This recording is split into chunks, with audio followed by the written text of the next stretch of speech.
So what we're going to do is back here. What I want to see is we're going to work on ball position first. All right. Your grip looks pretty good. And you're not squeezing it too hard. I'm not seeing a lot of white knuckles. Okay. So what I'm going to do is, since this is a 7-iron, it looks like you have the ball a little bit forward in your stance. And so a couple of the swings I saw, you kind of went after it and lunged into it. That may put the ball off to the right, and you're going to get a little deeper divot right there. What we want is kind of a long wish and a smooth divot that's kind of even. We don't want it dipping too low. Yeah, I got that. Sometimes I get the toe down, which gets like I'm up on top of the ball and the toes down, and I get this. I guess it's more of a push. So hopefully we're going to put 7-irons kind of a standard length club. So it should be about in the middle to the back of your stance, middle to middle back of your stance. Okay. All right. So we want to make sure that ball position.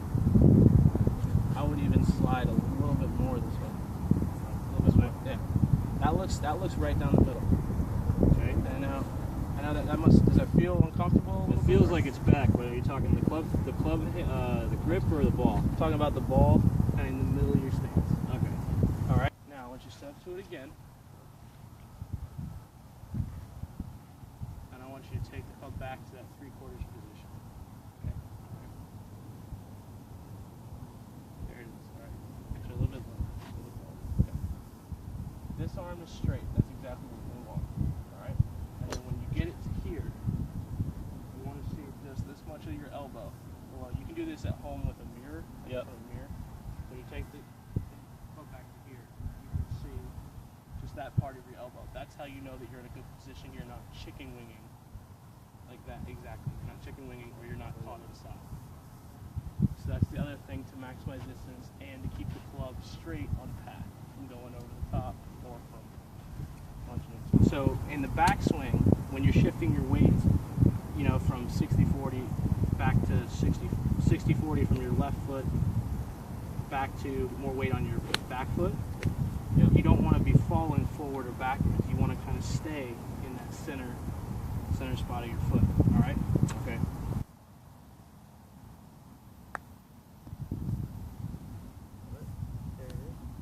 Okay. All right. One of the things that I like your setup, and I like how you have your feet together. That's good. That's what we need in order, because you don't need a huge base to chip. You're not hitting it very far forward. But one thing that I would want to change and to just improve the strike of the golf ball is when you come down, you want to have when you shove the golf ball, you want to have your hands a little bit pressed forward so that you are getting that solid strike into the golf ball. Okay, and that way we're still hitting the ground. We're not taking a divot. We're just kind of brushing the grass when we hit it. Right? Okay, so that's all it is. Now, should I do like a? I've heard many different things of your putting stroke where it's straight arms, or do I bend the wrist a little bit and give it a little bit of a flick?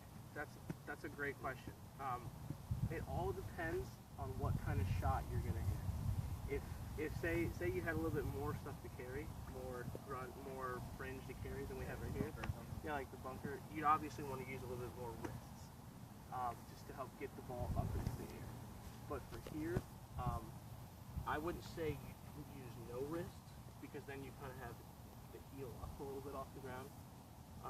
So I would say if you have your wrist pressed forward, I would just say maintain that forward press. So you don't need to lock your wrists and keep them there. But I would say maybe just a slight wrist bend, just to maintain that forward stroke. But other than that, I would say make sure not to bend your elbows. Keep your arms straight. And just kind of brush the grass like that. All right, so why don't you give that a try?